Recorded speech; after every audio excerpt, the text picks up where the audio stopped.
Muy buenas tardes. Estamos en una nueva edición de nuestro programa Diálogos desde la Filosofía. A través de este programa nos proponemos acercar a la comunidad y a la sociedad regional diversos temas de investigación científica que desarrollan académicos de la Universidad de la Frontera. En el programa de hoy nos acompaña el doctor Fernando Lara Zanetti para dialogar acerca del control de factores cardiovasculares en una época de crisis sanitaria. El doctor Lanas es médico internista y cardiólogo, profesor titular del Departamento de Medicina Interna de nuestra universidad. Ha obtenido un Master of Science en Epidemiología Clínica en la Universidad de Pensilvania, Fellow de Cardiología en la Universidad de Miami, doctor en Investigación Biomédica en la Universidad Autónoma de Barcelona, Fellow de la Sociedad Interamericana de Cardiología, de la Sociedad de Cardiología y del Colegio Americano de Cardiología. De su extenso currículum destacamos su membresía en los claustros académicos de Magíster de Epidemiología Clínica y del doctorado en Biología Molecular de nuestra universidad. El doctor Lanas ha sido director del Departamento de Medicina Interna y del Centro de Excelencia Académica SIGES, miembro del Consejo Académico y de la Junta Directiva de nuestra universidad, consejero del Consejo Consultivo del Ministerio de Salud de Chile para el programa AUGE, asesor de la Organización Panamericana de la Salud en hipertensión arterial y en prevención secundaria cardiovascular.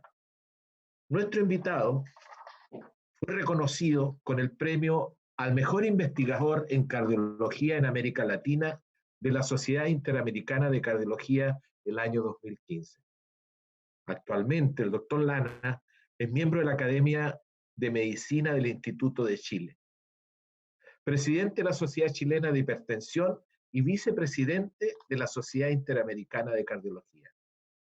En su dilatada trayectoria como investigador, ha dirigido proyectos Fondesis y de otras fuentes de financiamiento, pero también destaca un número de publicaciones de más de 250 ensayos clínicos de su autoría en revistas indexadas de su especialidad.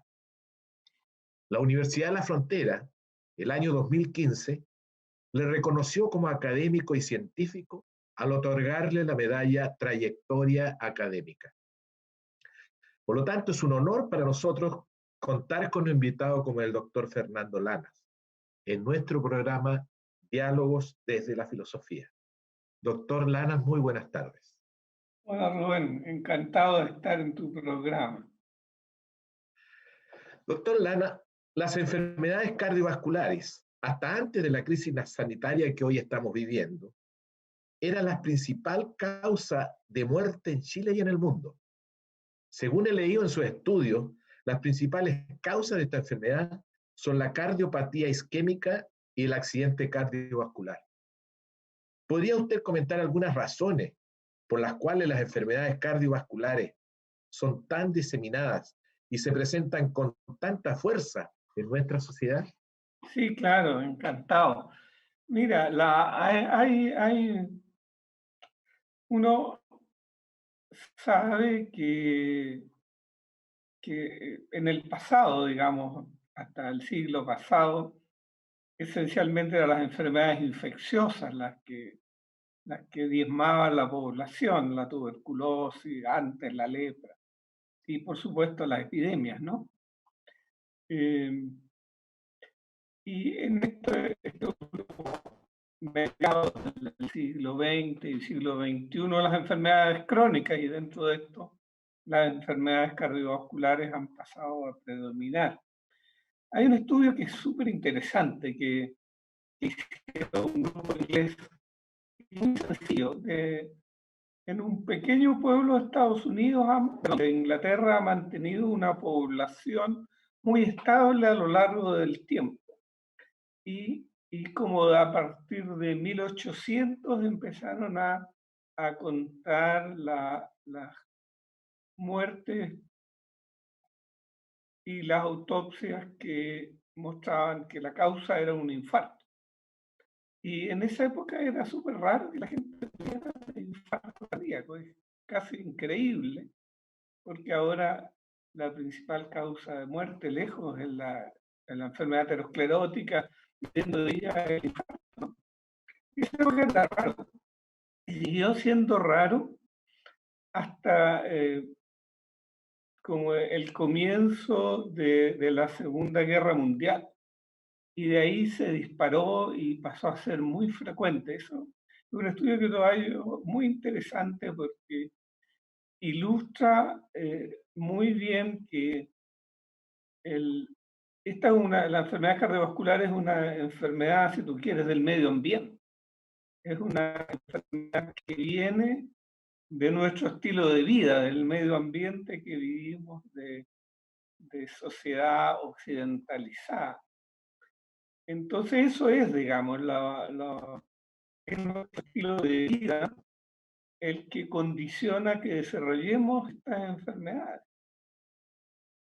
Y en esa dirección, ¿cuáles son las razones, las principales características de las causas de estas enfermedades cardiovasculares que padece gran número de personas de nuestra población? Y usted dice, ¿no es cierto?, que esto comienza con cierta fuerza a partir de más o menos el siglo XX. ¿Y por qué se acrecienta esta? ¿Cuáles son las causas según los estudios que ustedes han realizado? Bueno, si tú lo piensas, nuestros abuelos eh, tenían que, o bisabuelos probablemente, tenían que hacer el trabajo físico, ¿no? Eh, había mucho esfuerzo físico en lograr sobrevivir, digamos, en ganarse la vida. Cuando empezó la mecanización, nos hemos vuelto físicamente muy pocos, muy sedentarios. Y ha habido, además, el tema de la obesidad, ¿no? Entonces, una sociedad físicamente inactiva y obesa, y además hemos cambiado las cosas que comemos, ¿no? Antes la alimentación era mucho más natural, los alimentos se consumían rápidamente y había que consumirlo fresco, tú no podías conservarlo mucho tiempo, ¿no? En cambio ahora hay una serie de maneras de que uno disponga de alimentos que son fundamentalmente hidratos de carbono ultraprocesados, lo que son las masas, ¿no? Eh, y este cambio en la alimentación se asocia al aumento del riesgo cardiovascular, a la aparición de la diabetes también, que es una condición que trae mucho riesgo de enfermedad cardíaca. Si uno mirara que la composición o la naturaleza de los seres humanos, evidentemente que es biológica, es somática, ¿no es cierto? Es material, por decirlo de una manera casi brutal. Eh, pero al mismo tiempo, ¿no es cierto?, conviven en los seres humanos otras características que algunos le llaman psicológicas, anímicas, ¿no es cierto?, espirituales, le llaman otras, en fin, y que son características que van muy unidas. A veces uno observa de que hay personas que tienen ciertas características de obesidad y en ellos, ¿no es cierto?, hacen o entran a un plan de actividad física. Y sin embargo, habiendo cierto cuidado con respecto a la sistematicidad de este plan de actividad física, no logra, ¿no?, vencer esta obesidad en la cual está. Mi pregunta va en dos sentidos. Primero, ¿es suficiente una actividad física y la alimentación? ¿O es necesario además una cierta concepción, convicción, si uno quisiera, con respecto a cómo debe abordar la alimentación, a cómo debe abordar en el fondo la vida del ser humano moderno? Sí, yo creo que la convicción es fundamental porque es una tarea muy difícil, es una tarea casi titánica, no tanto bajar de peso, sino que conservar la baja de peso. Como escuché una conferencia de una doctora de Harvard muy buena, decía, "Mire, de bajar, todo el mundo baja, todo el mundo puede bajar. El tema es conservar la baja de peso. Y la respuesta sí, digamos, si tú haces una dieta adecuada y una actividad física adecuada, no hay duda que vas a bajar de peso, digamos. El tema es mantener el tiempo, en el tiempo esa conducta, ¿no? Entonces, no es fácil, no es fácil. Yo a muchos de mis pacientes, a todos en realidad los que tienen sobrepeso, les recomiendo que bajen de peso, muy pocos lo logran, muy pocos logran sostenerlo. Pero sí es un esfuerzo que vale la pena desde el punto de vista de la salud, sí, es un esfuerzo que vale la pena. Ahora, ¿cuál es la sospecha? Y lo planteo en términos de sospecha respecto a lo que va a ocurrir con aquellas personas que sufren este tipo de enfermedades cardiovasculares durante y después de transcurrido este periodo de pandemia que estamos viviendo. Bueno, eso es, estamos viviendo una situación que es inédita, ¿no? Definitivamente una situación inédita. Y esta es una infección que es muy peculiar además, que es muy diferente a otra, que es muy diferente a una gripe. Es una infección en que se dañan los pequeños vasos sanguíneos. Entonces se producen coágulos sobre todo a nivel pulmonar. Hay gente piensa que más que la infección en el pulmón, lo que agrava a los pacientes son estos coágulos que impiden que la sangre circule por el pulmón y se oxigene. Hay muchos fenómenos vasculares en la gente que hace enfermedad por COVID grave. No, lo que hacen enfermedad por COVID leves no les pasa nada, digamos. Como dijo el presidente Bolsonaro, para ellos esto es una gripecita. Pero Aun cuando parece que hoy día está medio complicado el ahora la está presidente, ¿no? viviendo él, ¿no? Debe estar asustado. Entonces, por un lado, dijiste, no es tema mío, digamos, este tema de los infectólogos. Pero de repente nos vimos sumergidos en el tema de esta enfermedad y en participar en webinars sobre esto, por el compromiso cardíaco que pueden tener los pacientes que tienen COVID grave. Por el otro lado, está el tema de que todo el sistema de salud se ha centrado en COVID. Los hospitales han destinado espacio al COVID, los servicios de urgencia se han dividido, un sector para COVID, ¿no? Para los no COVID. Se ha parado la atención, porque si tú ibas al hospital o consultorio un día en la mañana, había una aglomeración tremenda, digamos. Eso hubiera sido una fuente de contagio imparable.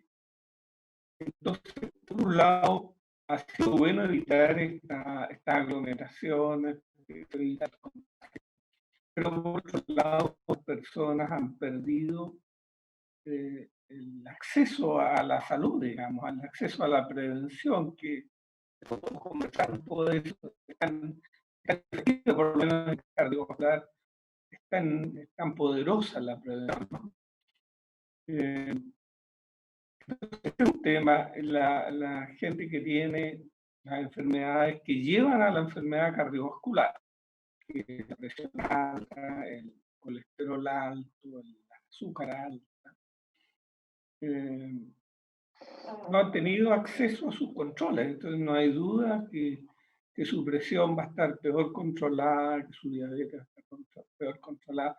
Muchos tienen dificultad en conseguir medicamentos, porque los consultorios están funcionando con mucha dificultad, hay personal que está en cuarentena, ¿no es cierto? Y por otro lado, este temor a ir a los sistemas de salud, a las urgencias de hospitales o clínicas, ha hecho que el número de gente que se hospitaliza por infarto o por accidente vascular cerebral haya caído en forma importante. Entonces, ¿eso qué quiere decir? Que la gente se está pasando el infarto o el accidente vascular cerebral en su casa por temor a consultar.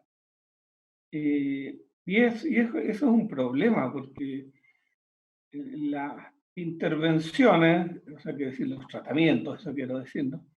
Que se puede hacer en las primeras horas del infarto cardíaco cerebral, eh, cambian mucho el pronóstico en cuanto a sobrevida y en cuanto a invalidez, en cierto sentido, ¿no? Y eso se está perdiendo, inclusive hay datos de países europeos que reportan que no ha habido un aumento de la muerte súbita. Y eso es simplemente gente que no consultó, digamos. Uno ha Así que ha escuchado, impactado, nos ha impactado de un modo muy complejo esta pandemia. y uno ha oído por lo menos un par de casos en estos últimos 10 días, 8 días en nuestro país, donde al menos de dos personas que han tenido, ¿no es cierto?, esta enfermedad, han tenido el COVID, y posteriormente han sido de alta, qué sé yo, y después han muerto justamente de un infarto, de ataque cardíaco, qué sé yo. Recuerdo por ahí un alcalde, recuerdo otra persona más de por ahí de Valparaíso, haberlo Sí, leído por ahí en la prensa. así es. Hay alguna sospecha de eso? Yo digo sospecha porque yo sé que hay mucho todavía que es desconocido acerca de qué es lo que nos está invadiendo en esta pandemia, ¿no? Sí. Bueno, eso es bien importante lo que tú dices, ¿no? No, el conocimiento sobre las enfermedades se acumula a lo largo de años, digamos. Pero esta vez no pudimos, hubo que de algún modo improvisar en la atención médica, se intentaron tratamientos que no funcionaron, y también en las políticas públicas, ¿no? Así que, pero sí, se sabe que esta es una infección que produce daño, llamémoslo así, de la piel de las arterias. Y eso predispone a que haya más eh, infartos cardíacos o infartos cerebrales. Ahora, de Es bien complejo, hay también una tendencia a que aumenta la coagulación de las personas. Tienden a coagular más, por eso el tratamiento de los pacientes graves incluye el uso de anticoagulantes.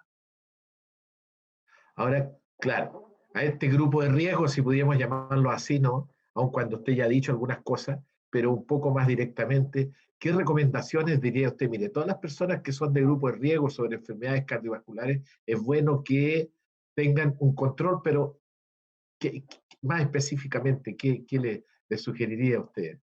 Bueno, yo le sugeriría que uno mantengan el tratamiento que tenían, que hagan todos los esfuerzos por conseguir los medicamentos que le dan a los consultorios, y si el consultorio fracasa, los compren. En general, los medicamentos de prevención tienen la tremenda gracia que son bastante baratos. Así que uno, que no abandonen su tratamiento, yo creo que eso es bien importante. Segundo, uno puede controlarse, digamos, uno puede controlarse en este momento la presión con facilidad.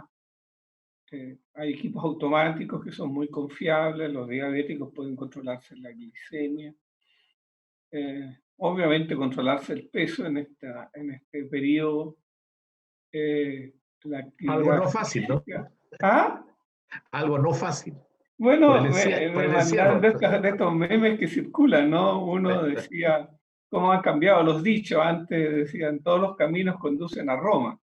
Ahora todos los caminos conducen al refrigerador.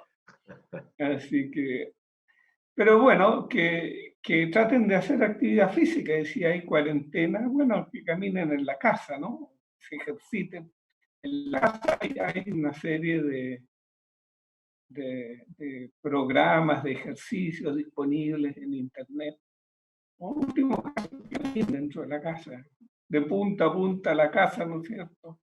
Durante media hora todos los días, que cuiden su dieta, que tomen sus medicamentos, que traten de controlarse.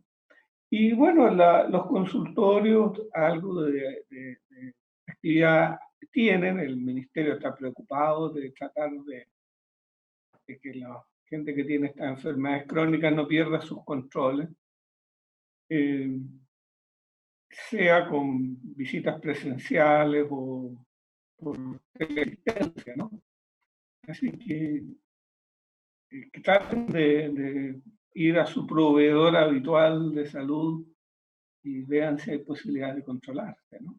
Y si tienen síntomas que sean preocupantes, bueno, que se vayan al servicio de urgencia, está bien separado, digamos, todo lo que es COVID de lo que es no COVID. Así que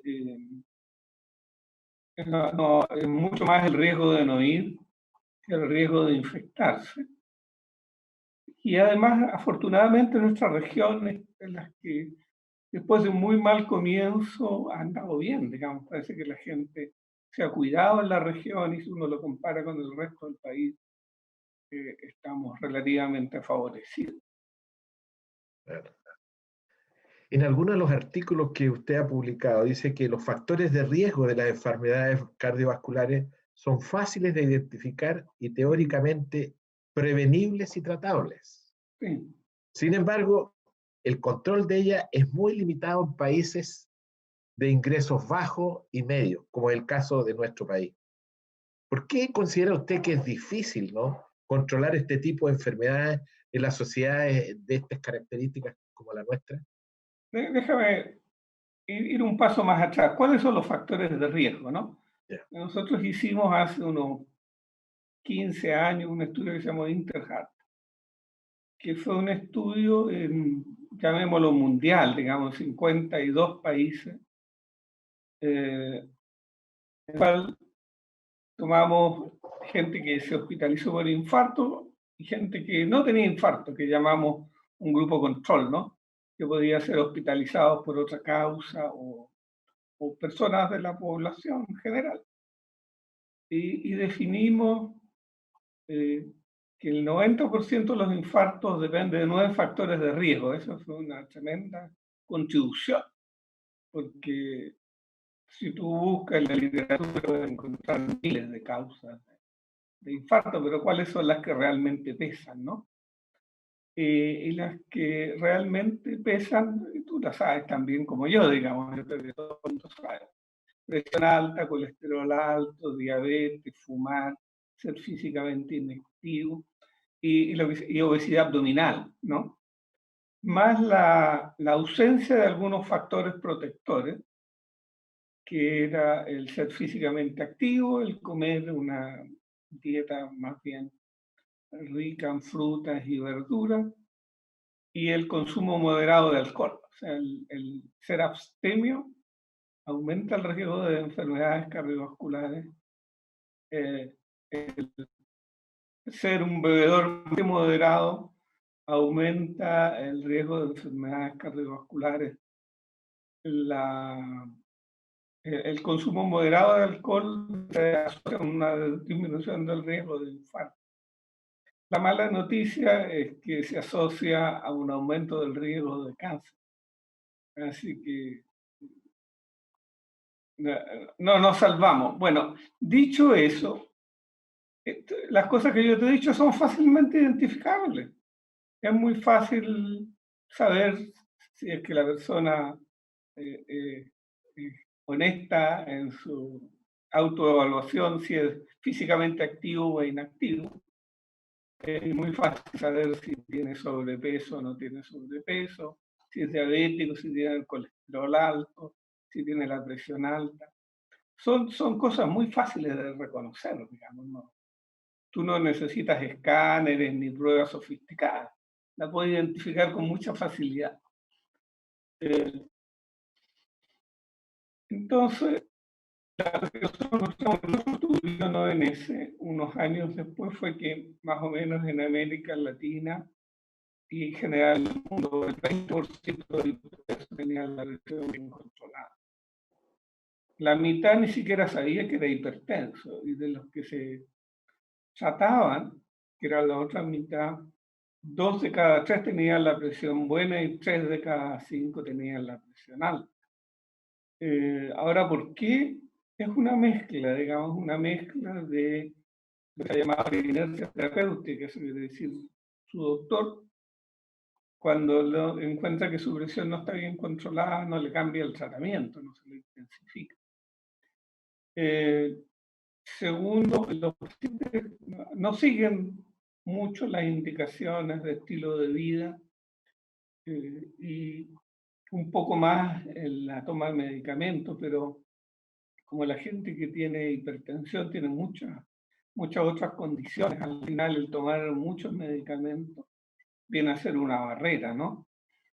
Y por otro lado, entonces son tres partes, el equipo de salud, la actitud del paciente y el sistema de salud, digamos, en la medida que los sistemas de salud tienen más recursos, tienen mejores medicamentos, tú logras mejores metas de prevención.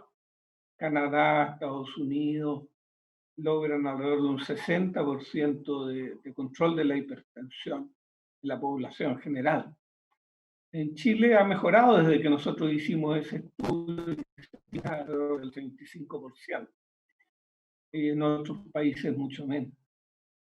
Entonces son fáciles de identificar, son frecuentes, pero no es fácil controlarlo. Usted antes se refirió que existe un grupo de causas, ¿no es cierto?, de las enfermedades cardiovasculares. Y mencionó una cantidad de causas. Pareciera que uno puede agrupar en dos tipos, en dos tipos a lo menos, ¿no? O en dos grupos de causas. Por un lado, el tabaquismo, la hipertensión arterial, el colesterol LDL alto, ¿no es cierto? Y por otro lado, uno podría hablar, en lo que usted mencionó, del sedentarismo y la obesidad. Sin embargo, da la impresión que este primer grupo, el tabaquismo, ¿cierto? La hipertensión arterial, son causales más letales que las causales referidas a lo que es el sedentarismo y la obesidad. Sí. Según los hallazgos que ustedes han hecho, Sí. ¿habrían algunas razones en eso? Bueno, es una pregunta bien compleja porque estas cosas están muy imbricadas, ¿no? Entonces, el sedentarismo y el sobrepeso te llevan a hipertensión, te llevan a la diabetes y te llevan a niveles más altos de colesterol. Son como las causas básicas, diría yo, en esto, el sedentarismo y el sobrepeso, o una dieta inadecuada, por decirlo de un modo más amplio. De ahí, ese es el piso, ¿no? Y sobre esto aparecen, ¿no es cierto?, condiciones como la hipertensión, la diabetes, el colesterol. Y claro, cuando tú ya llegas a eso, tienes más riesgo, ¿no? Tienes más riesgo el, el fumar, el tener el colesterol alto, el diabético, prácticamente duplica tu riesgo, ¿no? Y en general tienden a asociarse. La gente no tiene un factor de riesgo, tiene varios, y a medida que tiene más, se va multiplicando su riesgo, ¿no? Entonces, claro, el hipertenso tiene más riesgo, pero a su vez ya es obeso, digamos, y ya es sedentario. Claro. Porque tú sabes, eso lo hemos aprendido con esto de la cirugía bariátrica, ¿no? La gente se opera, baja 15 kilos y desaparece la diabetes, la hipertensión.